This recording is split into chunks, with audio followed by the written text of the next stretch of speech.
Welcome to the AFR Saints channel, where we provide you daily content on your favorite team, the New Orleans Saints. Do us a favor and hit that subscribe button. Be sure to leave your comments below and smash that like button. Who dat? Well, my goodness, isn't this a little interesting how this has all now developed?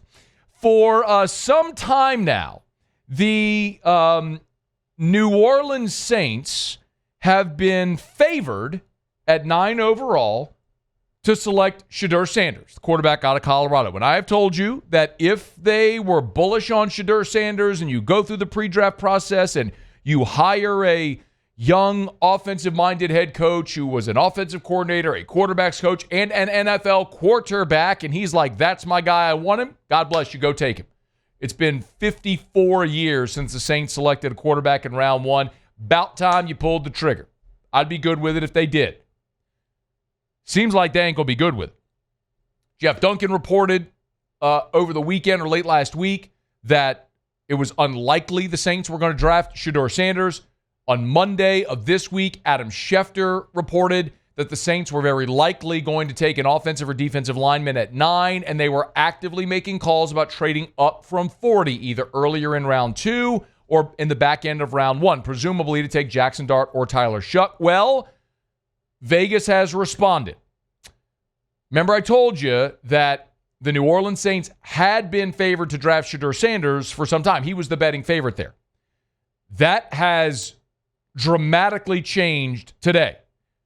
Georgia edge rusher Mykel Williams is now the betting favorite to go 9 overall to the New Orleans Saints. Not only is Mykel Williams now the betting favorite, when we first published that story at LouisianaSports.net, a little before lunchtime today, Shedeur Sanders was second at plus 450.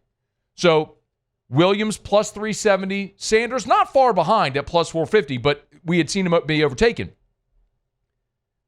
Sanders is now at plus 750 to go 9 overall to the New Orleans Saints. A dramatic shift in a matter of a few hours, which tells you the word is out. Saints ain't drafting Shedeur Sanders at 9. Now, we can say, and I would understand if you feel this way, smoke screen, it's a distraction, and I would not blame you at all for thinking that. That is certainly part and parcel with what happens around the draft every single year. But remember, when you look, and one of the reasons we focus heavily on odds around the draft is because it's kind of like singing the national anthem at the Super Bowl. So it's prop bets. There's things that, like, there's information to be had. It's not like you have a point spread value that odds makers are putting on a team playing a game, and there's certain things left to chance that you can't control. With this, there's information, like the color of the Gatorade in the Super Bowl. If somebody knows someone who's going to be mixing the Gatorade, they can put the odds on it, right? Well, in this instance, it's all about information, and information gets out, and so you know where things are going. Well, very clearly, there has been a massive shift, just like Will Campbell now is an overwhelming favorite to be the 4th overall pick of the New England Patriots. Y'all, last Thursday I was having lunch at Phil's Oyster Bar. Will Campbell was there with the New England Patriots brass, including Mike Vrabel. You think that the head coach of the New England Patriots is flying to Baton Rouge 1 week before the draft if he wasn't bullish on getting that guy? Like, there's information to be had. So if it's Mykel Williams, if it's Jalen Walker, if it's Shamar Stewart, if it's Mason Graham, I don't know.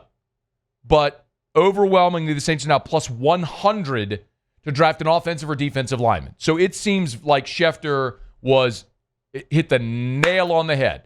Saints look like they're taking a lineman, 9 overall. They're going to see if they can move up from 40 to get their quarterback, either earlier in round 2 or late in round 1. But as they say, the best laid plans of mice and men often go awry. That can be your plan. Can you execute it? We'll see. Let's take a moment here and talk about Mykel Williams, since he is now the betting favorite to be selected by the Saints at 9 overall. I would be perfectly fine with this. Again, I've been consistent. I've been nothing if not consistent on this. The only scenarios I am not okay with are moving up from 9 because I'm not good giving up future year first-round picks, and I am not okay taking Ashton Genty at 9. Looks like he's going to be off the board anyway, so great. Mykel Williams checks a lot of boxes.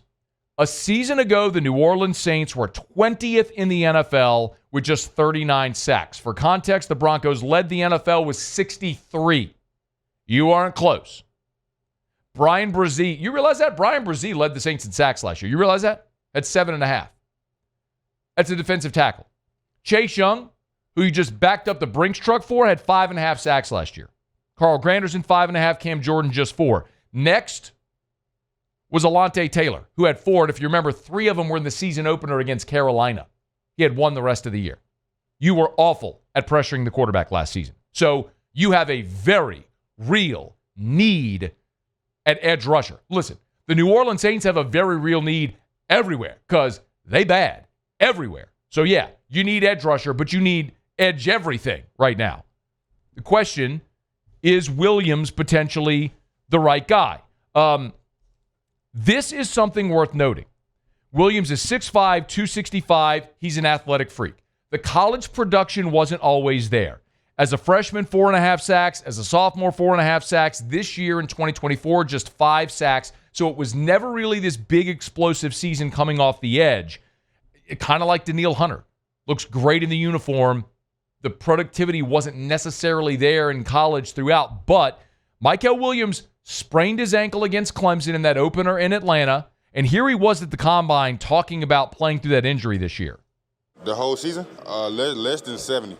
Less than 60. It lingered the whole year. I never was healthy. I actually re-injured it multiple times throughout the year. I didn't practice until Texas game. Like at the meets, I was going to treatment trying to rehab my ankle the whole practice. Like I was messed up pretty bad. So, Mykel Williams, very transparent, played injured throughout the year, but still got out there. Kirby Smart was asked just last month during spring practice about Mykel Williams and all the value he's been able to create for himself since the season ended.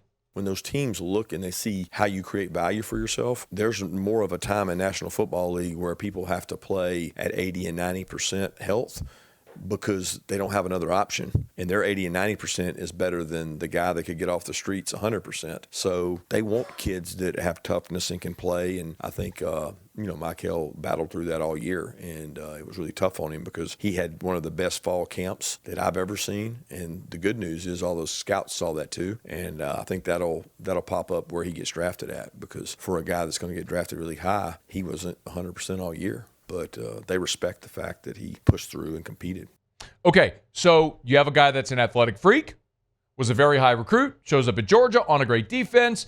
The production's never really there, but played injured throughout. Some you'll have to do in the NFL, fine. How does he fit in Brandon Staley's defense? Brandon Staley listen, every defense is going to feature edge rushers. But if you go back and look at what made Brandon Staley a head coach, it was the amazing season they had back in 2020 with the Rams. They had 53 sacks that season. Remember, he had Leonard Floyd. He had Samson Ebukam. Sorry, I knew I was going to stumble all over that name. But they were second in the NFL with 53 sacks. They were look, they had Aaron Donald on that team as well, but they were amazing at Jalen Ramsey. I mean, that was great. That was a really good defense. I mean, they were a great team. So that got him the job with the Chargers. Here's the Chargers' sack numbers each of Staley's 3 years there as the head coach. First year, 21st with 35 sacks. Second year, 16th with 40 sacks. Third year, 9th with 48. So they went from 35 to 40 to 48 Staley's 3 years. Very clearly, he knows how to emphasize edge rushers. And look, he had great talent. You go back to when he was an assistant in Chicago where they had Khalil Mack and Leonard Floyd. Then he brought Floyd with him to the Rams. All that to say, yes, Brandon Staley is going to feature edge rushers. He's going to run a 3-4, so you're going to need to have dudes that are your stand-up outside linebacker edge guys. And Mykel Williams fits that bill. If he's the pick, great. Now, it stings a little bit because you just spent a buttload of money on Chase Young. And while I like Chase Young, you also spent a buttload of money on Carl Granderson, who last year didn't really live up to it. Could you see a world where in a 3-4 you have Granderson, Young, and a guy like Williams all on the field at the same time? Absolutely, you could. You could have Granderson as a 3-4 end, and then a guy like Williams and Young are playing outside linebacker. You can have Cam Jordan on the field as well in some of those scenarios. That's for Brandon Staley and smarter people than me to figure out how to use it, but it's just pretty clear. Staley's a guy, he's a defensive coordinator who's used athletic guys off the edge to affect the quarterback. He's done it well. The Saints have a giant need there, and Mykel Williams could fit that need. And as of right now, to become the Saints' number 9 overall pick on Thursday's draft. If that continues to develop and evolve throughout this show or throughout the week, we'll certainly talk about it. Hey, thanks so much for watching. Please leave your comments. I love to interact, and be sure to hit the red subscribe button below.